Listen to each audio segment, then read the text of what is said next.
Hello and welcome back to the David67 Celtic News YouTube channel. Obviously very happy David67 as I had the great pleasure to watch the Celtic women's side, Celtic girls, win the SWPL yesterday afternoon, and so a wee bit sunburned but incredibly happy from a historic day for Celtic Football Club.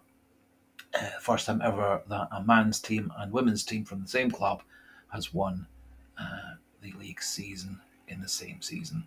However, today's video, this one is going to be about the Trophy Day 3-2 win over St Mirren. A wee bit of news of two more goalkeepers linked to Celtic, and also some news of the referee and the VAR referee for the Scottish Cup final on Saturday. Not such brilliant news, especially regarding the VAR official. So, as I did in the initial post-match review, Celtic did in the end get their 3-2 win over St Mirren, ended the season on a high, going into the game next Saturday against Rangers in the Cup final, obviously full of confidence. We did manage to rest a few players, give a few of the players likely to be coming off the bench some game time, and I think also created for Rodgers a couple of different selection headaches. Does he go for James Forrest on the right? Does he have a look at Luis Palma on the right or left, with Dies and Maida on the other side? And is it better to start with Kyogo up front, given his great success against Rangers over recent years? Or is it better to start with Ida, who was very impressive in the win? Excuse me, in the win over Kilmarnock, 5-0, that sealed the title for us. Personally, I would go for Kyogo as the starter. Kyogo looked especially good, I thought, for the game against St Mirren. Initially gave him a 7 out of 10 rating, but having watched the game again a couple of times and watched the highlights a few times, I think certainly we should be bumping Kyogo up to an 8 out of 10. He did set up a chance for O'Reilly that O'Reilly took to put us level at 1-1. He scored the second goal with some tremendous hard work. His cross really should have given Luis Palma a goal with his flying header that went wide of the post that would have given us the lead going into half-time. He had a shot very well saved by Hemmings later in the second half, and I think overall Kyogo probably deserved an 8 alongside Luis Palma, with Matt O'Reilly winning man of the match. Other observations, I think that really should be Stephen Welsh's last game for Celtic. Very sad that he went off again with a dislocated shoulder. I gave him 3 out of 10. I think probably looking at other rating sites, 3 out of 10 was a bit generous. He was at fault for the first goal, completely at sea as to where to be, what to do with the long throw, what to do when the ball ricocheted out, and no instinct to come across to block the shot from O'Hara that went in just a few feet wide of his body. He clearly was massively at fault for the second goal, completely misjudged the flight of the ball, got completely caught under it, had no pace to catch up. The St Mirren centre forward clumsily pulled him down in the box. I think he knew himself it was a penalty. There was no protesting. And then O'Hara put St Mirren 2-1 up. Second half again, Welsh guilty of quite a number of errors. Seemed also to dislocate his shoulder with minimal contact from the St Mirren forward, which is rather unsettling. He did dislocate his shoulder earlier in the season against Rangers. There was talk of him having surgery at that time, but that was, to the best of my recollections, postponed. I think Welsh needs to get his shoulder fixed, and I think Rodgers needs to move him on out the club, creating space for Nawrocki and Lagerbielke to come through, and I think also creating a need for a top quality centre-back to partner Carter Vickers, with the other two as backups. Whether Nawrocki and Lagerbielke will be happy with backup roles, I'm not certain. There's also the prospect of Bozen Lawal, a very talented Ireland under-21 player who had an excellent season on loan at Fleetwood and played very well as a central defender. Also played very well, apparently, as both a defensive midfielder and a central midfielder. And over the course of the season at Fleetwood, has apparently massively improved his defending, but also massively improved his passing and chance creation and finishing. So I'd be interested to see whether Rodgers gives Bozen Lawal a good run out in pre-season to see whether he can forge a place in Celtic's squad and potentially move into the backup role that Walsh has had just recently. Looking at the stats for the game, Celtic has 73% of possession to St Mirren 27, 12 shots to 9, 4 shots to 3 on target. And Celtic won the corner count 11-3 and the touches in the box count by 30-15. So clearly Celtic were on top in the game.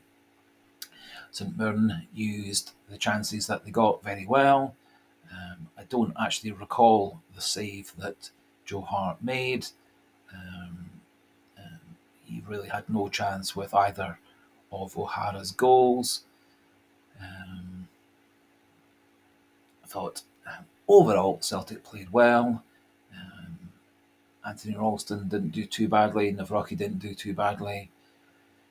Kuhn was a bit disappointing, so I think he's dropped down the pecking order below Luis Palma. I personally would love to see Luis Palma playing more and more and more. I think when he's confident and fully fit, which appears to be the case now, I think he is going to be an excellent wide player, certainly better than Kuhn. And I think next season, probably Rodgers will use Palma and Maeda as his starting two,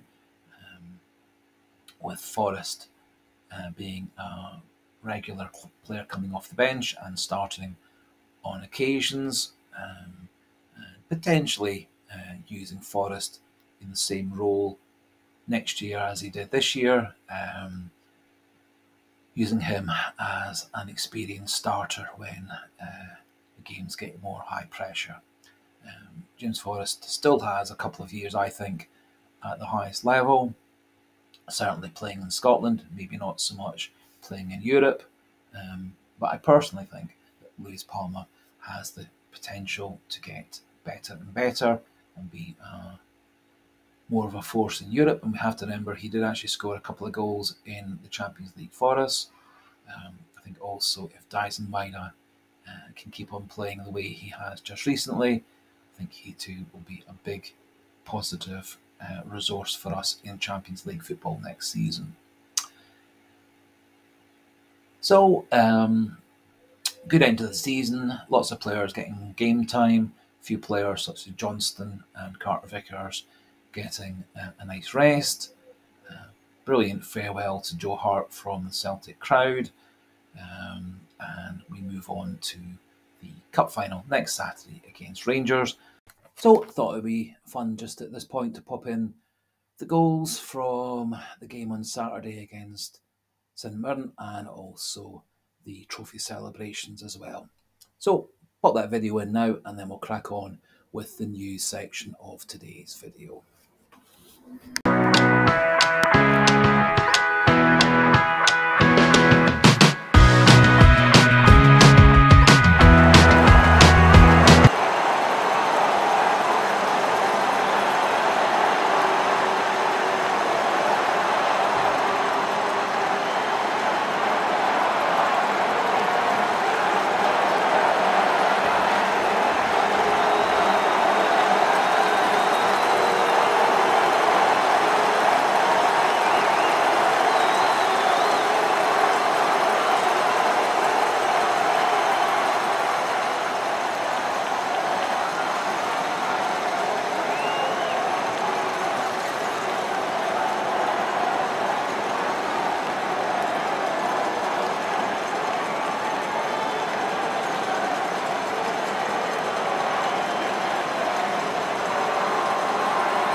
now we are leading up to the Scottish Cup final next Saturday against Rangers, a game I am actually confident that we're going to win. I think Rangers look a rather dispirited bunch. I think half of their side won't be at Ibrox next season playing for Rangers. I think some will be off to pastures new. Fabio Silva back off to Wolves, and maybe then also loaned off to somebody else. And I think a few other players, such as Lundstrom and Barisic, will be off playing in Turkey or possibly in the English Premier League. And there are strong rumours that Goldson and Tavernier are off to play with Steven Gerrard in Saudi League. Now, talking of the cup final, it's been announced that the referee on the pitch will be Nick Walsh, and rather disappointingly, distressingly, the VAR referee is going to be John Beaton. The same combination were in charge for the 3-3 draw with Rangers a few weeks ago, but in reverse roles, with Nick Walsh correcting several mistakes by John Beaton on the pitch. And John Beaton, of course, being the VAR referee in the fiasco of the match where Hearts beat us 2-0 at Tynecastle, where there was the ridiculous penalty given against Tomoki Iwata and the controversial red card for Yang for high feet on Alex Cochrane. And given the number of high feet challenges that there have been before the Yang challenge and after the Yang challenge, that and the handball rule for penalties is the two issues I think that Willie Collin needs to sort out with his referees and VAR referees for next season in the Scottish Premiership, as there has been massive inconsistency in the decisions on the pitch and massive inconsistencies in the VAR advice and decisions following handballs in the box and high feet challenges. So hopefully that can get ironed out, as it has been for me a rather annoying feature of this season, of how the decisions don't tally up or be consistent from one week to the next. Now moving on to yet further goalkeepers being linked to Celtic, first of which is Fraser Forster, goalkeeper who obviously previously for Celtic had a good number of years of excellent service, some heroic performances, especially that 1-0 win in the League Cup final over Rangers, where he made multiple miraculous saves, but he also had several very high quality European performances too for us. Ange Postecoglou at Spurs has indicated that Forster, along with quite a number of other Spurs players, can leave this summer.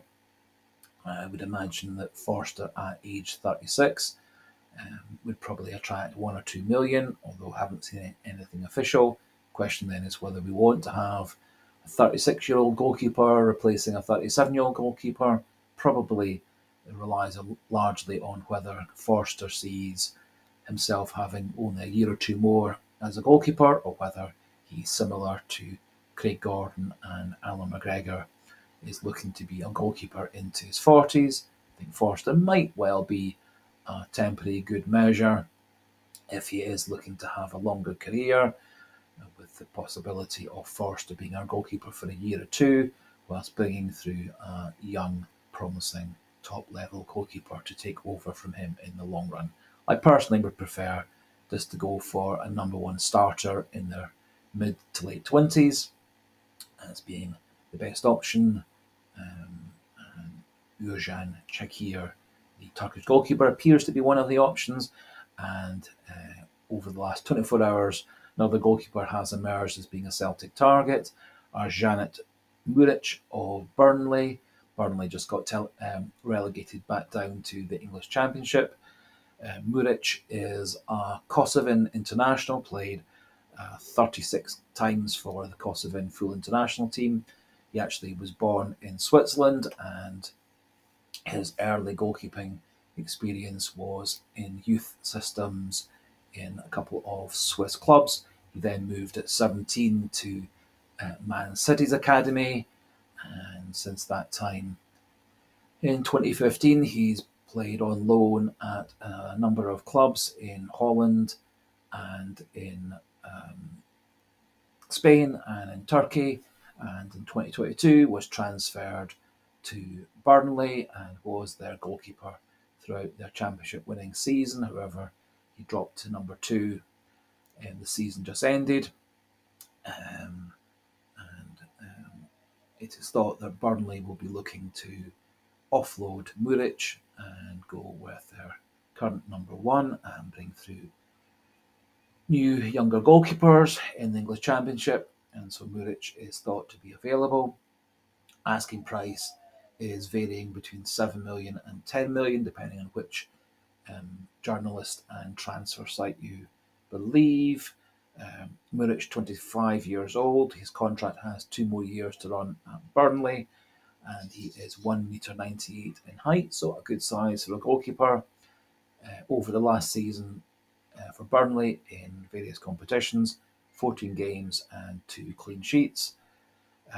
Over his whole Burnley career, 55 games, 21 clean sheets. So that was mostly in the English Championship 2 seasons ago, and over whole career, 170 games with 56 clean sheets. So a goal, clean sheet every 3 games. Pretty good stats for a career for a young goalkeeper. Haven't actually, as yet, had a chance to really look into Muric in terms of scouting videos and highlight videos, but certainly if Celtic's interest does increase over the next day or two, I will certainly put together scouting and full analysis video for him in the future. So that just about finishes off today's video. If you have enjoyed the video and you're new to the channel, please do click that subscribe button. Also click the like button, and feel free to pop your comments into the comment section, both regards the St Mirren match the weekend and the Rangers match the next Saturday, and any other issues you want to chat with fellow like-minded Celtic fans. So for today, goodbye and hail, hail.